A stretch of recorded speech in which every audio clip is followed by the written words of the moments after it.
time of year. We're thankful for the peace that we enjoy, for the beauty, especially here in Highland.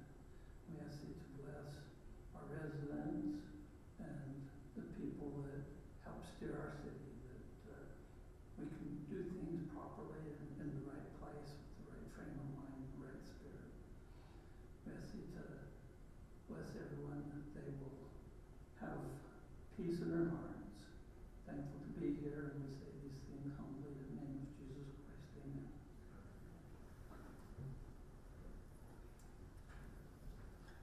I pledge allegiance to the flag of the United States of America and to the republic for which it stands, one nation, under God, indivisible, with liberty and justice for all. Thank you very much. I'd like to recognize Heather, who works tirelessly to keep us going, and thank you to Maya for being here, and for Kelly as well. The whole thing would grind to a standstill without them. We now have time for unscheduled public appearances. So if you're here for anything on the agenda, you can just wait until that topic comes up. But if there's something on your mind outside the agenda, please come up.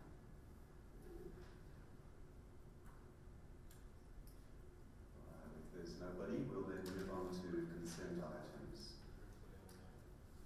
That's actually, thank you very much. Is there anybody online that has a comment?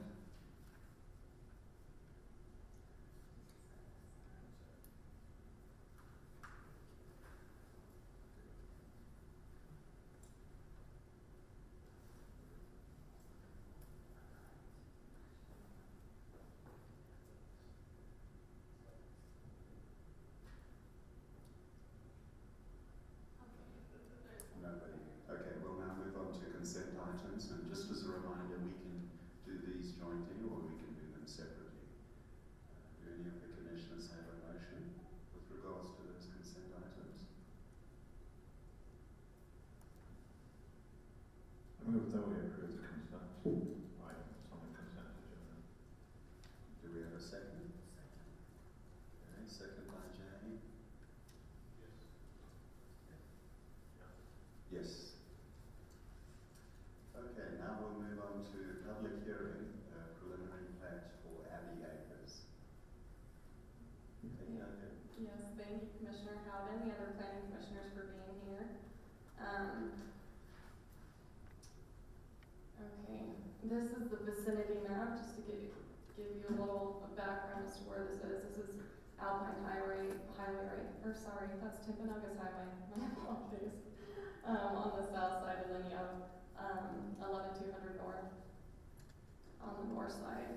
So this, in the general plan, is designated as low density residential, and it's just in our standard R140 residential zone. This is the preliminary plat. It's just for 6 lots, like I said, in the R140 zone, which allows for one lot, that 25% of the 6 lots under 30,000 square feet, and so they're showing one lot, that's lot 3, as 20,151 square feet. So that meets that zoning requirement. And then they also have a cul-de-sac that meets our 600-foot max for cul-de-sac length. In getting to this point, the developer or applicant was actually trying to get it to connect through to Timpanogos Highway, and UDOT's requirement was that in order for them to get an access, that one of the neighbors would have to eliminate their driveway accesses, and the neighbor was not open to doing that, and so they had to actually update their plat to meet the maximum 600-foot requirement without a second independent access. And so that main access from that cul-de-sac is coming from 11200 north, and so lots 1 through 5 will get their drive and utility access from 11200 north, and then lot 6 is just going to continue to use the same utility laterals coming from Timpanogos Highway. For citizen participation, we did post the appropriate public hearing notices as per state code on December 1st. We posted on state and city websites and 3 public places, and per our code, we did send out radius notice letters to everyone within a 500-foot radius of the subject property. This is our staff recommendation. Heather, I do apologize. Ready? I'm going to explain why number 5 is bolded. So we as staff just recommend that the Planning Commission hold the public hearing as required by our development code and accept the findings and recommend approval of this preliminary plat with these stipulations. 1, 3, and 4 are pretty standard as we move into the civil review stages. 2, there is an existing Lehigh irrigation ditch that's on the east side of the property, but it is, well, not being used. And so the stipulation is that it just be appropriately abandoned through Lehigh Irrigation Company and then filled by the developer. And then 5, I accidentally put 5 on the next preliminary plat instead of this one. So Heather, that's where you're gonna have to make sure that that's updated. But just that the right-of-way along 11200 meet our city standard. Currently, there's like a little storm drain inlet that actually goes in the middle of the sidewalk. And so it's just making sure that with our city engineer's approval that we have that updated to have our appropriate sidewalk park strip requirements. And then here's a motion to approve, and I'm happy to answer any questions, and the applicant is also present if you have questions for him after the public hearing. Okay, any questions from the commissioners, or can we open it up for public hearing? So those of you who would like to, if you could approach, state your name for the record, and please limit your remarks to 3 minutes. I'm Kurt Park. I'm here on behalf of my dad, Charles Park. He lives on the property just west of that lot there, that 7-acre parcel there. He has some concerns with the road going down along the side there and with that development coming in as far as his livestock. We raise cattle, Black Angus beef. We have bulls, cows, everything there. He's concerned about the smell, for one thing, being close to one of the lots. I think it's back towards the middle portion there, where that cul-de-sac will probably turn around there. He has a corral there with a barn. It's fairly close to that too, so he'll need to have the proper frontage from that, from the road. And also he's concerned maybe about just putting in a barrier fence along there, a concrete barrier fence along the corral and the pasture side of that property, between the two properties, so we can keep people out of the corral, out of the pasture, for safety reasons for the kids and the families nearby. It's been a concern years ago when they were talking about doing the charter school there on that piece of property, just on the other side of that property.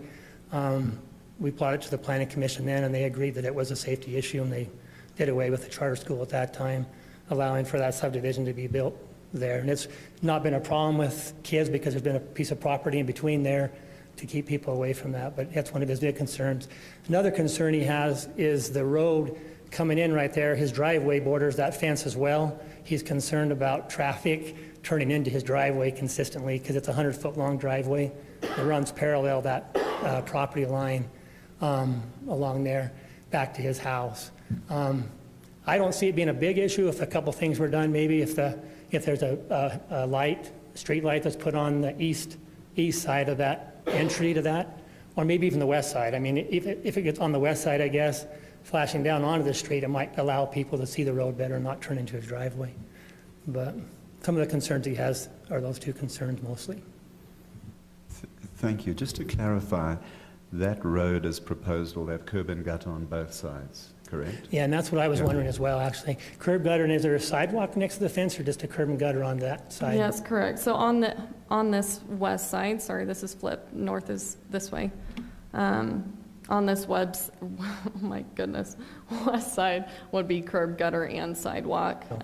Right now, we're kind of playing with where the park strip's going to be located. It may be right along the property line rather than our typical curb, gutter, and then park strip, and then sidewalk, just to make it easier for there's grading issues. But it would have a full 5-foot wide sidewalk. Okay. And would there be a barrier fence, a dividing fence all the way along that road? By development code, that's not something that we would have to require in R140 just because it's against the same densities.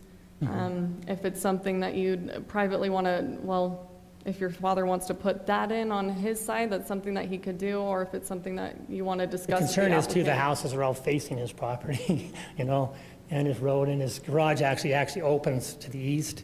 So there's some pretty big concerns about construction process during the process too, about things coming up missing constantly. My brother, who owns a construction company, a concrete company, actually has a lot of his equipment and vehicles there. and he's concerned about maybe people seeing that from the new road and the development going in there and having a lot of theft. So we'd ask that they maybe consider that wall fence before they start the construction, Okay. if thank you. possible. Thank you very Okay. much. Thanks. Is there anybody else that has any comments about this? Okay, we'll close the public hearing. Or actually, is there anybody online that has a comment, Kelly? Can we check, please?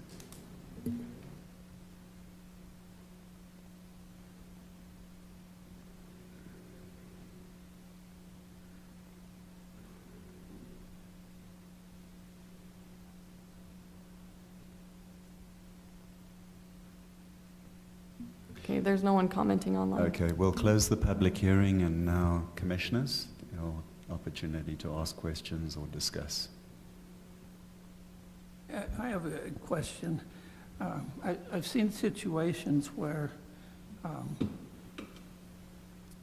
irrigation company needed to allow and do stuff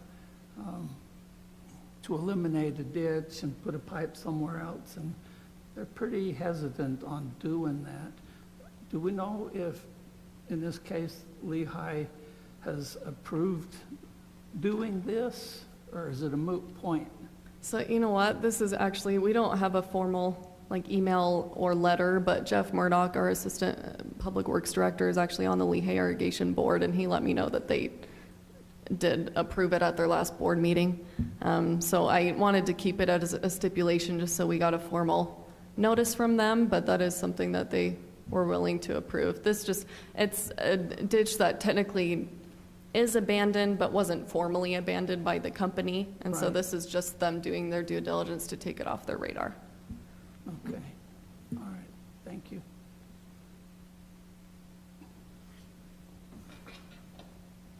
Just a question for my information. So do we, the city council, actually have the ability to specify a fence if they wanted to do that? Or given that it's, R40 to R40, as you point out, that's not a consideration? As part of the development code, it wouldn't be a standard fence or wall that we'd be able to require. That private property owner would be able to have the right to put up their own fence along the property line. But as the city, we wouldn't be able to require it. Obviously, between applicant and neighbor, they could discuss, but as a city, we wouldn't be able to.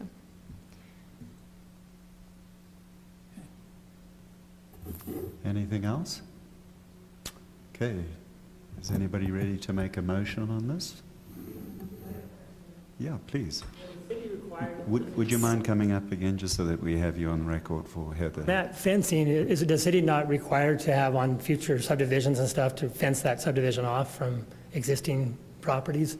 That's in a there? good point. It's actually related to road access, but I'll let Kelly answer that. Well, the only development fences or walls that we require are either theme walls that are adjacent to arterials. So we typically require walls along collector roads or arterials. And then for screen walls, we require those adjacent to different uses, like commercial properties have to put it up next to residential, or higher density residential has to put it next to lower density residential. But because these are both zoned R140 and low density, it wouldn't. Yeah, my concern on that is just once again, that livestock agricultural area. My dad's been raising cattle there for 45 years. That's a pretty big issue. I mean, those people are going to be unhappy with a corral right there in their front yard, and cows maybe getting out in their front yard, bulls. I mean, it's not a pretty thing. Both your father and the applicant would have the right to put in the fence if they desired, but just as far as city code requirements and enforcing one of y'all to put it in, we wouldn't be able to, because we just see it as a standard residential fence, which anyone has the right to put in or not put in, if that makes sense. Mm-hmm. Okay. No, so thank you for expressing your concern, but the conundrum is the city is not in a position where we can compel it. It's really just up to the neighbors to kind of work out things. And in the event that the applicant says thank you but no thank you, you really can't actually do anything about it. Okay. All right. Thank Thanks. you. Would you please come up and state your name for the record? Hi, my name's Corey Jones. I am the applicant. I am Peak Real Estate and Development. I would be more than happy to talk with the Park family to see if we can come to some type of agreement.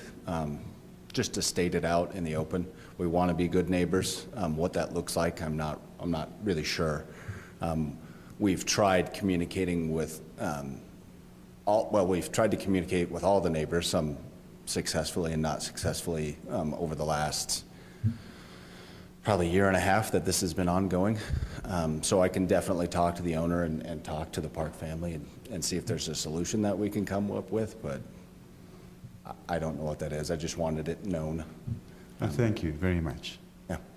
Is there anybody else that has any other questions on the commission? Welcome, Audrey.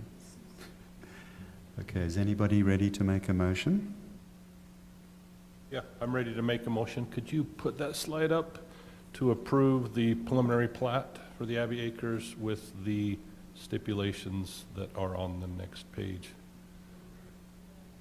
There we go. Do we have a second to that? No, second. Okay, go ahead. Yes. Yes. Yes. Yes. All right. So now let's move on to the public hearing for the Hawkins property. And actually, Audrey, would you like to take over the reins? I will let you. Thank you. Go ahead. You're already in the groove. Thank you. I'm sorry I was late for No, the you're kids' good. Christmas concert and it threw me off trying to get home. I apologize. Okay, thank you, Commissioner Howden and other commissioners. This is another preliminary plat for a subdivision called Hawks Landing. This vicinity map, this is Alpine Highway right here on the west, and then this is 11200 North. So just on that intersection. Just like the other one and the general plan, the land use designation is low density residential, and it is also just our typical R140 zone. The proposal is to have 7 lots. There are no lots under 30,000 square feet. I apologize, this doesn't have the square footage on it. They're all larger than 30,000 square feet. Access comes from 11200 North right here. And then this is a little unique. You'll see that this on the north side isn't our full right-of-way width. In our engineering standards, when there is a roadway that abuts future property that hasn't been developed yet, we will require that they only put in half of the street plus on these local streets 10 feet of asphalt. And so that's what's provided.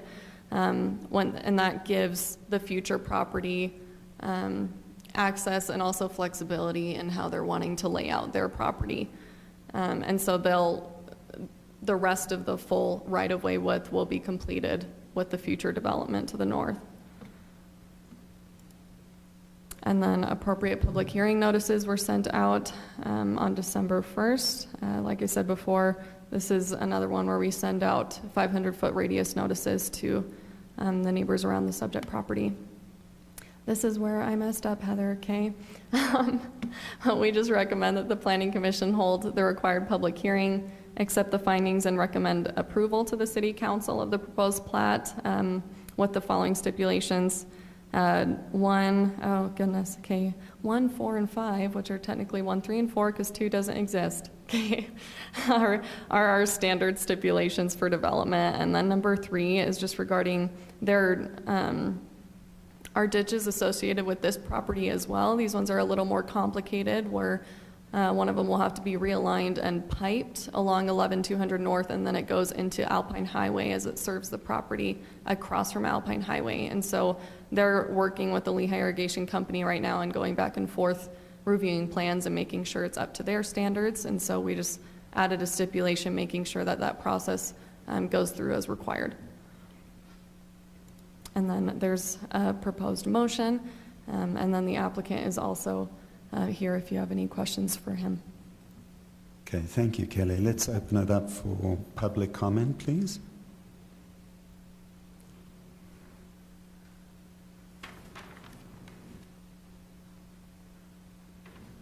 I'm Kurt Park again. I actually live on the edge of this property as well, so I'm speaking on my behalf this time. My property is at 5168 West, 11200 North. I'm just on the south side of that east end of that property. I have a few concerns. Again, one of them is that this is livestock agricultural area. I do have cows at times down at my place as well as bulls. Currently, I have 2 mules, which if anybody knows mules, they're not very good to be around, especially if kids get in the corral. It could be very detrimental. I have a big concern about them being adjacent to those 2 back properties on there. I would ask also that they put a barrier wall fence in there along that. My property runs 240 feet. The other property is 235 feet there, and that's in front of the Powell, Mike Powell, which is here with me, his property, and then Highland City has their pump station there. I think it'd be beneficial for the builder actually to have a barrier wall fence there. I think it would be a selling feature for that property, so he wouldn't be looking to the backside of my barn and also my corrals right there as well. But I do have that safety issue, that safety concern. Again, Mike Powell has a Ring doorbell, and he's seen on his doorbell, he's seen kids coming through my pasture already, coming past through my corrals. That's a concern for me big time. So I'd ask that maybe we consider that a barrier wall fence, a concrete barrier wall fence, one that mules won't be able to destroy as well, because they will kick holes in vinyl fence. So the other thing I had is the piping. There's also an irrigation ditch that runs on the on that side of the, just behind my house along Powell's. Actually, it runs from the east side of that property all the way to the Alpine Highway. There's an irrigation ditch that runs along there. I assume they're planning on piping that. Correct me if I'm wrong, Mike, is that one's just gonna be piped, or is that one the one we're working to abandon? Oh, rerouted Okay. and piped. Yeah, I'm just concerned because I know it's actually flooded my barn and my corrals before too, so I'd hate to have it flood the other direction into those other people's places as well. The road going into the property off 11200 North, there is a storm drain currently right there, just west of my mailbox there. It hasn't been a very good storm drain since I've lived there. The city put it in, and it's pooled water there ever since I've lived there. Never been very cleaned, never been checked very often, and currently the asphalt's actually raising up, and I don't think it even works currently. So this year it's been the worst I've ever seen it as far as how that drain looks. But it floods, and my concern on that would be with the curb gutter and sidewalk running north and south there. I'm assuming that the drainage is going to be going to the north, right? Is it? Because the way it runs is north, because the ditches run north on that. So I know right now, the irrigation ditch runs north. It'll be running north. Drainage, the pipe is going to be running along the south side of the property, and then once it hits just before Alpine Highway, it'll be going north. Okay. Sorry, do you see So this little I'm- blue line on the map? I'm just a little concerned about the water, how much water is going to be coming down that road, and how it's going to be picked up when it hits 11200 North right now. With the flooding, I've already seen a little bit of a concern there. I'd like to make sure that we've got the right grades and stuff, I guess, would be appropriate. Also, the street light, probably, I'm assuming will probably be going in on that road. I just want to know which side of the road that street light might be going on, if you know if there's a street light or not on that.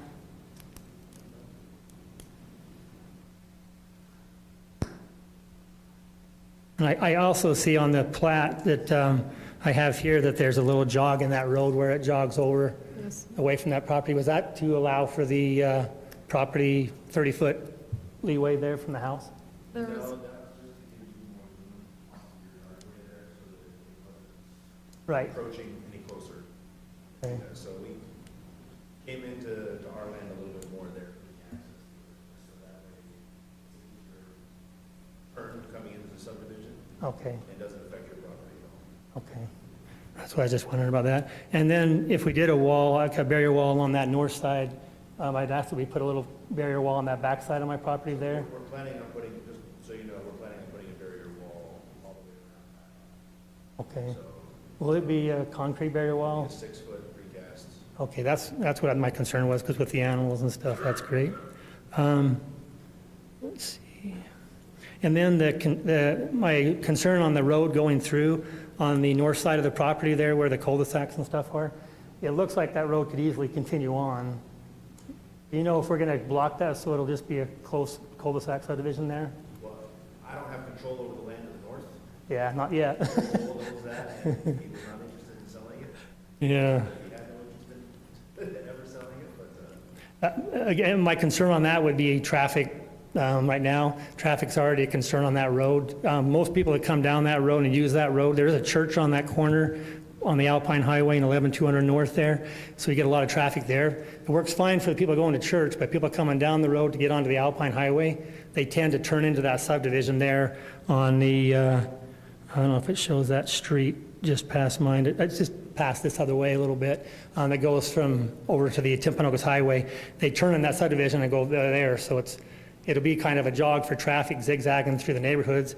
I would ask that they try to keep that limited as far as much more traffic coming out to 11200 North there. I know they did a traffic survey when they did that charter school up on the road up there, Lone Peak Road that comes through, and they decided it was too much traffic for a charter school, which I'm sure glad they did because it backed clear up past 11200 North now and school's in session there at Lone Peak. Then my final concern would be the housing. I know Highland City, I guess in R140, they say the houses can't be any higher than 30 feet, is that correct? It's 34 35. or 35. Sorry, yeah. 35 is the max. 35? I can assume houses will be going that high there. I mean, I've had a nice view of Lone Peak. I've had a nice view of Lone Peak thus far 50-foot house. for 25, 26 years. And I know Yeah. I don't want to lose that view. Hopefully, I won't have to. So Thank you for we can consider that. But expressing your thoughts. that's about all I have. Thank you very Okay. much. Thank you. Is there anybody else? Mike, why don't you come up and start singing for us? Mike Powell is my name. I'm next door on the east side of Kurt, right there. My concerns are similar to Kurt's. Not that I'm going to be repeating, but I am. But the irrigation ditch, now there's an irrigation ditch on the south side of our property, and there's also one on the north side of our property. So what? I didn't mention the south side. The south side, of course, that doesn't affect you, except it does. We're not rerouting that, we're just gonna. Okay, and then, and on the north side, you're gonna culvert that whole thing. The north side is gonna be rerouted.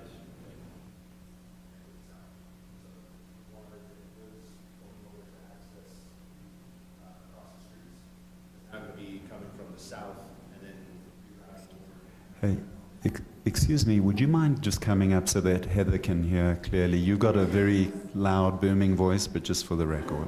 Where are they, I'm curious where they're So- taking that But state your ditch. name and address too. Mike Hawkins, property owner there at 11210 North. So off the south, you see the blue line? Yeah, That is where it's going to be rerouted from.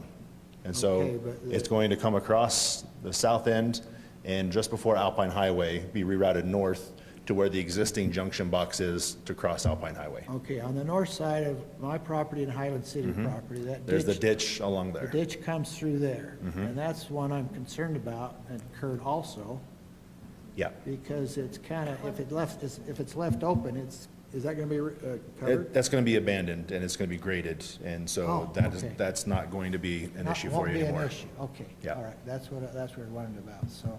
Okay. Get rid of that, that's great, okay. And you've got the permanent wall, a concrete wall going in?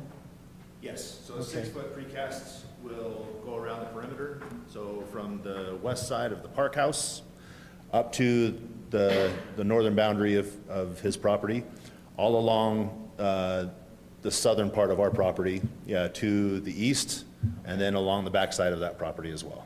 Okay, and my other concern was the height, and I answered that, the height of homes. I just want to say that for 25 years, we've had a beautiful view of Lone Peak, we knew someday it was going to probably come to an end. It'd be nice if they were one-level houses built there. Even though I have a 2-story house, I'd like them not to have it. Yeah. Just saying. Anyway, that's all I have. Thanks, Mike. Okay. Is there anybody else that would like to make comments? Come up, Steve, please. My name's Steve Stowe. I live on 11,000 North, 4846 West. Actually came to see what the other one was about, but this and wanted to listen. I appreciate the concern on the fences and that for the horses and mules and all that through both properties. I see people, and I have neighbors who have had horses and whole chicken coops destroyed from the kids. Have neighbors that have had these issues. The horses get out, sheep have gotten out. You've been in Highland. My main issue with this, or just a concern, or just a question and hope, I see the road, and we have that edge on the north that is going to be half and half, supposedly. He's already just mentioned that that's not his, so he doesn't know what's going to happen. The end of Manor Drive, that's just a little bit to the east, has been blocked off to a square for 30, 40 years. It's not going anywhere. Things are happening now. There's no cul-de-sac. It just comes to a stop and is a concern. Viewpoint subdivision has the same thing. A road's supposed to go into Alpine. It's been sitting there for about 15 years. Nothing's happened. We can't predict what's going to happen on that edge right there. So please, just whatever takes place, make it look nice, make it usable, make it friendly to the community would be my thing. Thank you. Thank you, Steve. Is there anybody else that would like to come up and comment? Anybody online? Okay, with that, we'll close the public hearing and open it up for questions and comments.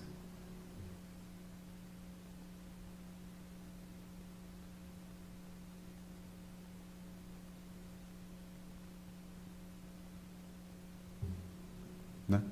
I was just going to make a comment, and it follows along with what some of the folks here were saying is, what's the future look like in this area? Is, from the city's point of view, is there anything that goes into the evaluation for the future property? Obviously, we're leaving them an opportunity with what is planned here, and it looks like it allows the other property owners to utilize it and move it on at an appropriate juncture there. But do we ever plan beyond the existing structures, or is that what the code's for, basically? Well, by code, we do our best to provide sufficient drive access and utility access to undeveloped properties. That's what we're doing here. But also, if you're familiar with this kind of area that looks like a key, it's the Aberlour subdivision. The final plat was approved a while ago. But right at this corner, they were required to provide a stub to this property as well. And so you'll have this access and then a stub here. For Alpine Highway, UDOT's really strict as far as locations of accesses onto Alpine Highway. Based on distances, we've measured that there would be, obviously with their permits, allowed to be one additional access about like where my mouse is. And so depending on what this developer ends up doing, they could just make this connection from here to here and have a lot of large lots, or they could choose to do more road and connect to Alpine Highway through getting UDOT approvals. Obviously, as the city, we can't tell property owners how to lay out their property, but we do encourage accessibility for those that have not developed yet, if that makes sense. Yeah, thank you. That's really what I was looking for, is that we're not leaving a hardship on the other property owners, and we are leaving them avenues or options. So that answers my question. Thank you. Any other comments? Just out of curiosity, that key-shaped property, remind me how many lots are going in there? Ish? Is it 12? Kelly, isn't it 12 or something? I thought it was 14. 14, that's right. Yeah, 14. It's including There are a few Is that lots on this northern weird? portion Yeah. past the metro. They have to have a road crossing. Okay, that's right. Thank There's that weird easement in the middle of it. Any other comments, or are you ready to make a motion?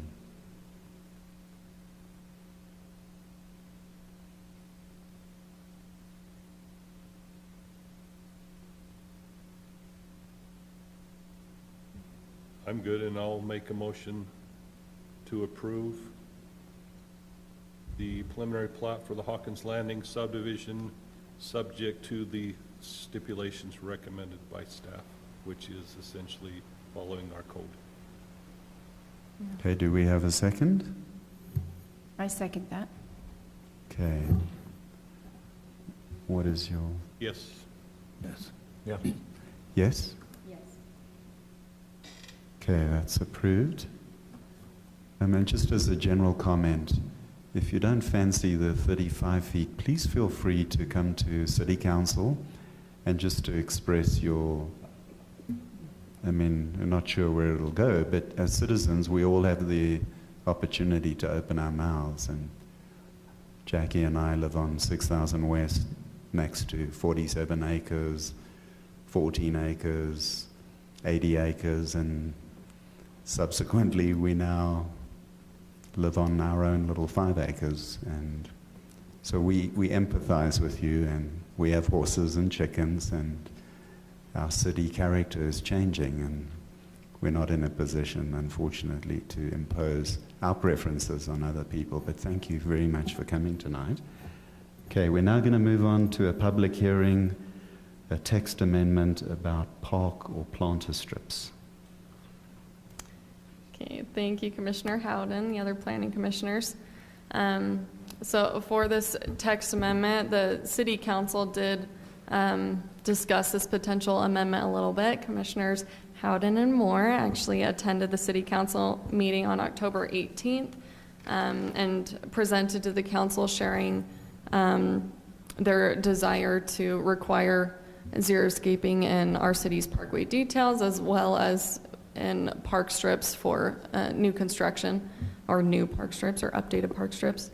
And the council members thought it was a good idea and told the commissioners to continue moving forward with the process of amending the code. They did, in their discussions, emphasize that they did like the xeriscaping that did include some sort of plantings rather than just plain hard surface and rocks. The proposed amendment, this is kind of high level, but it requires xeriscaping or water-wise landscaping in park strips. Again, clarifying that would be new for new construction. That verbiage is not in code saying for new construction, it's just requiring it. And then it's an understanding that existing park strips that have lawn are grandfathered in until they decide to change it, and then they'll be expected to be compliant with code. And then there's the clarification that lawn and park strips is prohibited. And then I also added a reference to Chapter 10 definitions. As in Chapter 10, there's a definition specifically for xeriscaping. And in looking at it, it seemed already in line with what the council was thinking as far as what they expected for our xeriscaping standards. And so staff didn't propose any changes to it. It's just clarifying, hey, there is a definition reference to it. And then as far as the tree list, the Planning Commission brought up a concern regarding it being outdated, and I completely agree after realizing that the municipal code had a very up-to-date tree list. And so rather than having 2 tree lists and 2 different codes, the idea was just to eliminate it completely in reference to the more updated tree list that's also very detailed. If you looked at it in the staff report, it went through obviously tree type, but then typical size and shape, if it's a more round tree or oval, that sort of thing. And then if it's okay under overhead power poles as well. Another thing I was discussing with our park superintendent, as far as the tree maintenance, he went through the list of the trees in the tree list, and he noted that some of the round trees do require more maintenance on our park strips because we have a minimum, basically you have to prune them up to, I believe it's 8 feet above the sidewalk for clearance for pedestrians. And so the round trees take more pruning. And so the idea was to, along with this xeriscaping amendment, to have staff, I would put together basically a resident help sheet that gives them some ideas for xeriscaping on the park strips, as well as for the trees that are permitted, note these trees may take more maintenance and these are the expectations. If you decide to plant these trees may be a little easier to maintain. And I'll work with Josh on that and make sure we have something that's understandable, because a lot of people don't understand or know what they can or cannot put in their park strips. This is that existing definition of xeriscaping that I didn't think was necessary to change. It does require at least 25% of the xeriscape area to contain plants, trees, or shrubs. Oh goodness, where's my mouse? And then appropriate public hearing noticing was also posted on the state and city websites, as well as 3 public places. And then we as staff just recommend that the Planning Commission hold the required public hearing for the item and then recommend approval to the council of the proposed amendment. And then here's a potential motion. Thank you, Kelly. Let's open it up for public comment, if there's any. Anybody online? No. Okay, let's close the public comments and open it up for discussion. Kelly, I actually have a question for you, Yes. which we discussed earlier, but just to clarify for everybody. So once the developer puts in the curb and gutter park strip, where does that water come from that waters the, sage or whatever plants or trees that is in the park strip? Oh my goodness. It just comes from your own water connection, right? And you would just, the residence water connection, and you would just, well, the intent with these is that you're not using sprinklers. That's the point of water rise. And so you would do... yeah, it'll be little bubblers or whatever is watering them, but the source of that water, is it just tapped in off each resident's secondary water pressurized connection. irrigation connection? Correct. Okay, excellent. It's not a separate city thing. No. Okay, thank you. And I was just going to ask a question on the tree list. Is it taken into consideration the root system on these trees? I know that some people's park strips are bigger than other people's park strips, and it ends up destroying the sidewalks on some of them. There are, if you look at the tree list in the municipal code, there's class 1, class 2, and class 3. And class 1 trees are the ones that are identified to be okay in park strips, and it's because they're those smaller species. And so it's called out in the code. Look at this section of municipal code, and the class 1 trees are the ones that are permitted. And so I personally didn't do the research on it, but that's the differences between the classes, is those sizes. And I was just wondering, with what is coming, what will be new in Highland versus what people have that they may be flipping to do water-wise park strip, is there those park strip areas are not necessarily all the same. Some of them are smaller than others. So is there some kind of size restriction as to what you can put in there? That's so that we aren't tearing apart the... I know earlier in that, so that section with the tree list is section J, and there's actually a whole, that whole chapter is called community trees, and it actually goes into a lot of detail as far as maintenance and planting and how you plant those trees, when you plant those trees, that type of thing. And so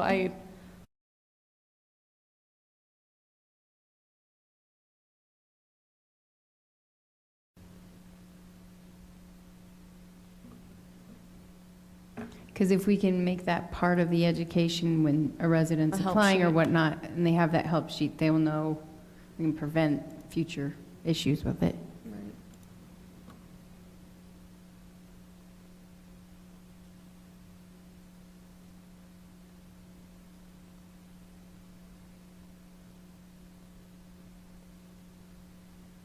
Okay, I'm just pulling this over, dang it, if it would. Okay, so the section just before is called tree planting.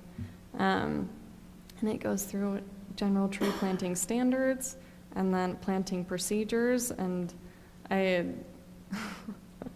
if I'm honest, I am not a professional on this. And our park superintendent is also present, and so he may be able to help you out a little bit more. Josh Castleberry, I am a resident of Highland and I am the park superintendent. It is a good question about the trees. A class 1 would give you less of a chance of lifting your sidewalk, but there is no guarantee on where those roots are going to go. The roots are going to want to follow the easiest path. They're not a set of drill bits, so they're not going to go through the hardest stuff. If there's a trench or easier soil, that's the way those roots are going to go. And then that could cause sidewalk to lift. There's no guarantee by choosing a class 1 tree that it's not going to lift a park strip. Oh, here you go. There's that. Sorry. Yeah. So your park strip has to be at least 4 feet wide for you to be able to plant a class 1. So yeah, the smaller that park strip is, the bigger chance that you have of lifting your sidewalk. If we had bigger park strips, like 8 foot, we probably would get away from more sidewalk lifting. It'd probably be less because they'd have more room to grow. But that's not a developer favorite. No developer wants to hear that. But people want street-lined trees. If you want street-lined roads with trees, it's usually bigger park strips. But that's just something to think about. So a quick question as far as that goes, are all secondary water hookups in the main portion of the yard, never in a park strip? Because I know some of those trees too, you get a lot of issues with them being right next to the water line. Mostly now the secondary connection is behind sidewalk. It is.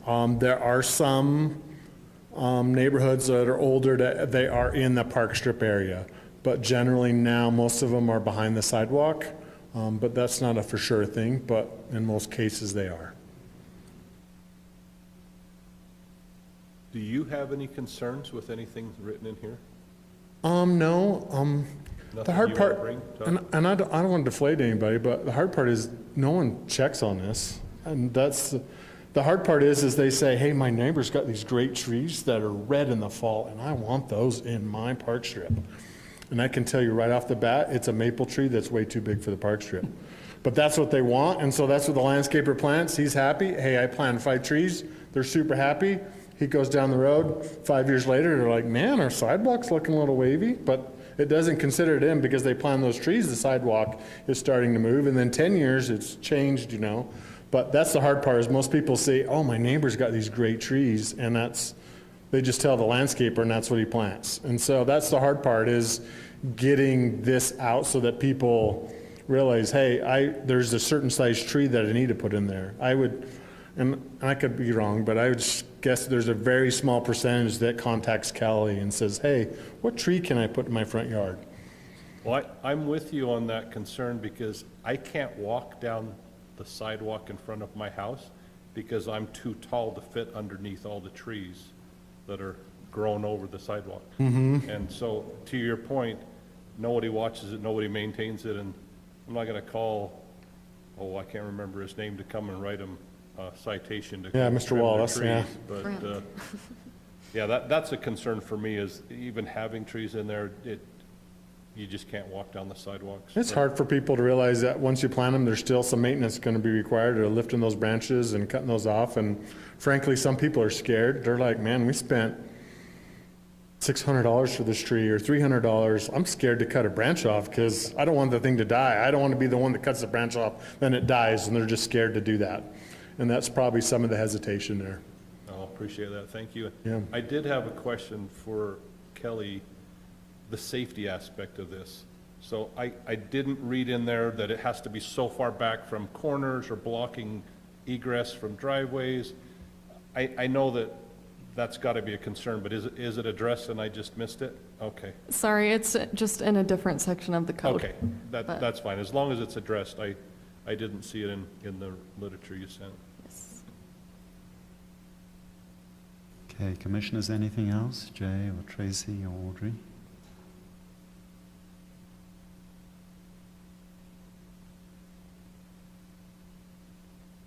Okay, does anybody like to make a motion?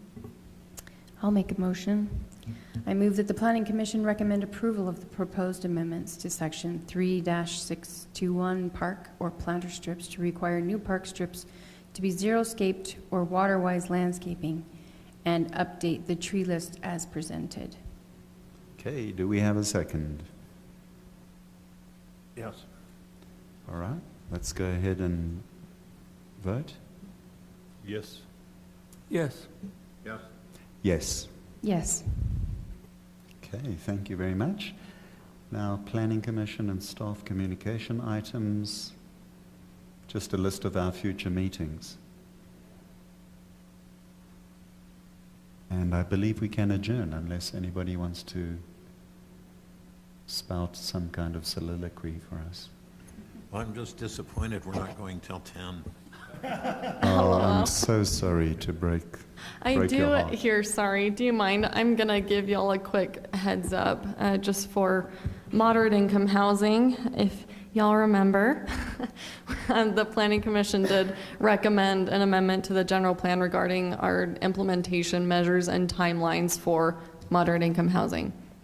And unfortunately, we, with another 80% of the cities in the state of Utah, got a notice from the state saying that it did not meet their requirements, and we had, what was it, 60 days or 90 days to fix it. And so I went to a couple of trainings on what the state's expectations are, and if you remember, they have like about 26 of those strategies that we can pick from, use in our general plan. They actually are requiring that they be in our general plan verbatim. And so some cities had it verbatim, but then changed a couple of articles, and they got this notice. So that's how strict they're being on this. And so that's something that we're gonna have to update. And they're also requiring that we, with those timelines, be very, very detailed and have detailed benchmarks as far as here's our implementation measure. This is actually how we're implementing this. And so right now I'm working on drafting those benchmarks the best I can to still be consistent with what the goals were initially. And with my draft, I'm gonna send it to the state preliminarily and you kind of get their approval as far as, okay, yes, this is what we're expecting. And then I'm planning on bringing it to y'all in January. So just giving y'all a heads up, and it's gonna be a lot of fun. Kelly, do we even know how many people are renting part of their house out to other people?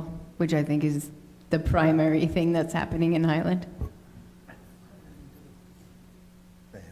Is it? I thought that was from our city. There's so many.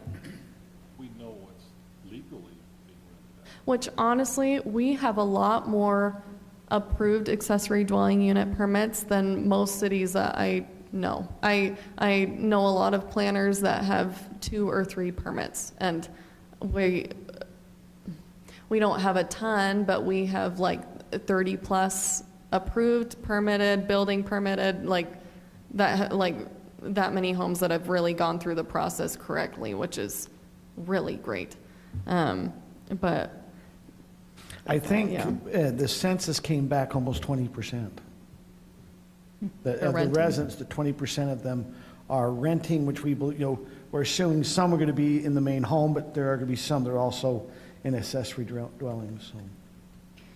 So is there a way to inform, a lot of people are just living ad hoc and not realizing there are protocols they need to go through, that perhaps in the utility newsletter or something like that, if you're interested in renting out your home, come to Highland City, we'll help you set up such and such so that we actually know what we have. At least that's a quick little write-up that doesn't cost anything, that then you could have some informed citizens.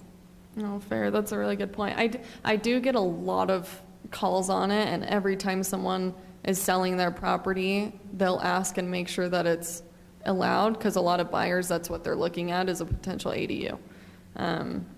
But it's definitely something that we could consider putting in our newsletter.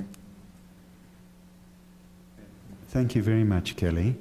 unless anybody has any objection, I know Heather would like to stay here for another hour or two, but I was just going to ask Kelly, could you possibly get us a copy of that draft sooner than later to give us time to digest it? good Yeah, idea. fair. I will do my very best.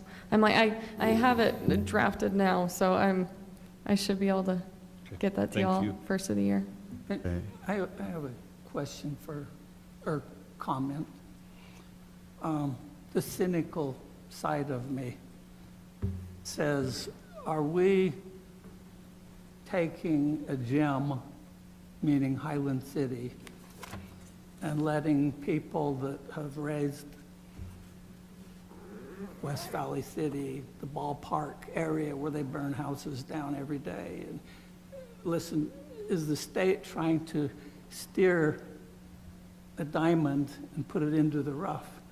Or can we keep Highland going down the same path and not be held hostage by the state?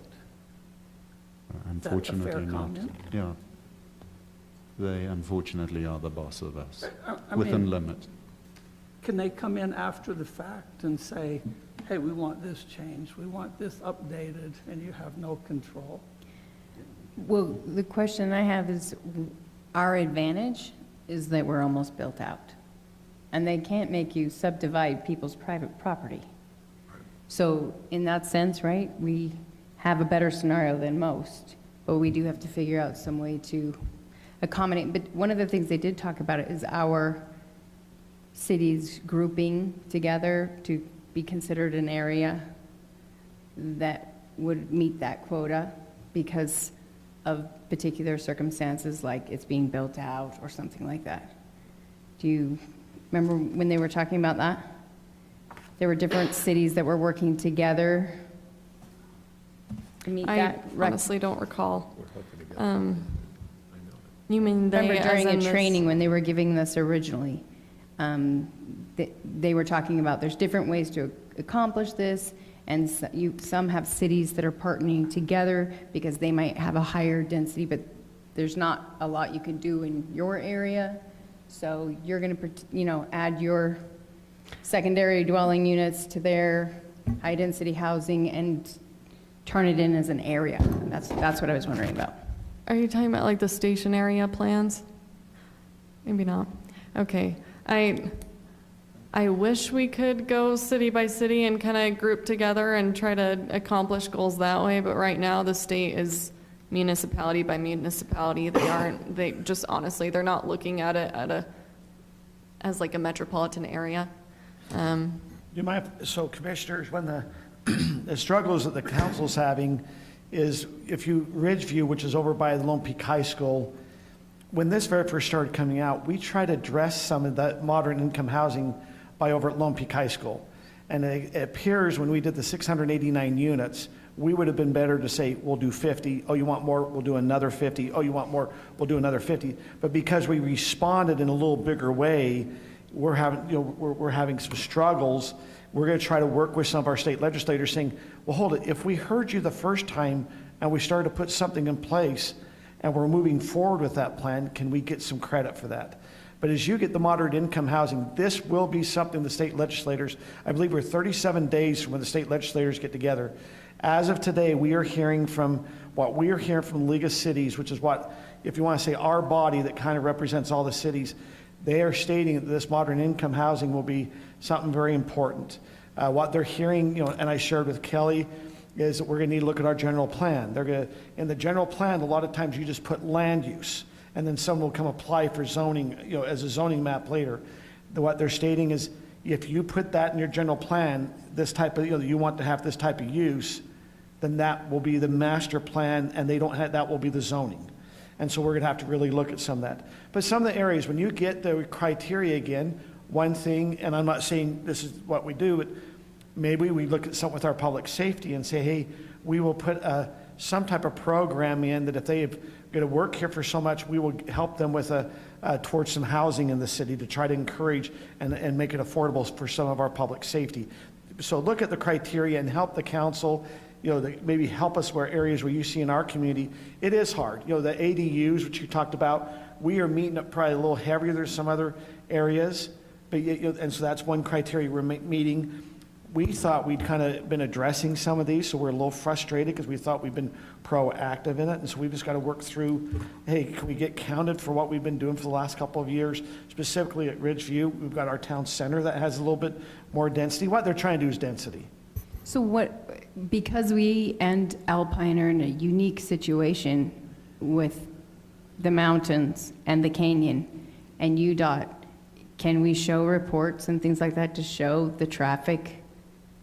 They will look at what your They don't care. available land use is, what you have is left for development.